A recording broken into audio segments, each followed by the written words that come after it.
Hello, welcome to God Stocks. നമ്മൾ ഇന്ന് discuss ചെയ്യാൻ പോകുന്നത് 10 വയസ്സുകാരനെ ലൈംഗിക പീഡനത്തിന് ഇരയാക്കി, പ്രകൃതി വിരുദ്ധ പീഡനത്തിന് ഇരയാക്കി കോൺഗ്രസ് നേതാവ് അറസ്റ്റിലായിരിക്കുകയാണ്. പ്രധാനപ്പെട്ട ഒരു ന്യൂസിലേക്കാണ് നമ്മൾ കടക്കുന്നത്. പ്രകൃതി വിരുദ്ധ പീഡനം, കോൺഗ്രസ് നേതാവ് അറസ്റ്റിലായിരിക്കുകയാണ്. 10 വയസ്സുകാരനെ, വെറും 10 വയസ്സുമുള്ളൊരു പിഞ്ചു കുട്ടിയെയാണ് ഈ പ്രകൃതി വിരുദ്ധ ലൈംഗിക പീഡനത്തിന് ഇരയാക്കിയത്. ആ ഇരയാക്കിയ സംഭവത്തിൽ കോൺഗ്രസ് നേതാവ് അറസ്റ്റിലായിരിക്കുകയാണ്. വേറെ അത്യാവശ്യം പൊസിഷനിൽ നിൽക്കുന്ന ഒരു നേതാവ് തന്നെയാണ്. ഗുരുവായൂർ മണ്ഡലത്തിന്റെ സെക്രട്ടറിയാണ്. കുന്നത്തുവീട്ടിൽ പ്രകാശൻ എന്ന പേരുള്ള ഒരു നേതാവിനെയാണ് പോലീസ് അറസ്റ്റ് ചെയ്തത്.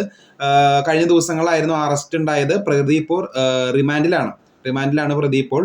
അപ്പോൾ പാർട്ടിയിൽ നിന്നും ഏകദേശം സസ്പെൻഷനായി.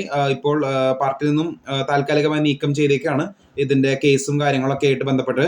അപ്പോൾ ഇതാണ് ഈ നിമിഷത്തിലെ പ്രധാന വാർത്ത എന്ന് പറയുന്നത്. കോൺഗ്രസ് നേതാവിന്റെ അറസ്റ്റാണ് 10 വയസ്സുകാരനെ പ്രകൃതി വിരുദ്ധ പീഡനത്തിന് ഇരയാക്കിയ സംഭവത്തിൽ. കൂടുതൽ അപ്ഡേറ്റ്സിനെ കാത്തിരിക്കാം. ചാനൽ ഇഷ്ടപ്പെട്ടെങ്കിൽ ഷെയർ ചെയ്യുക, സബ്സ്ക്രൈബ് ചെയ്യുക. താങ്ക്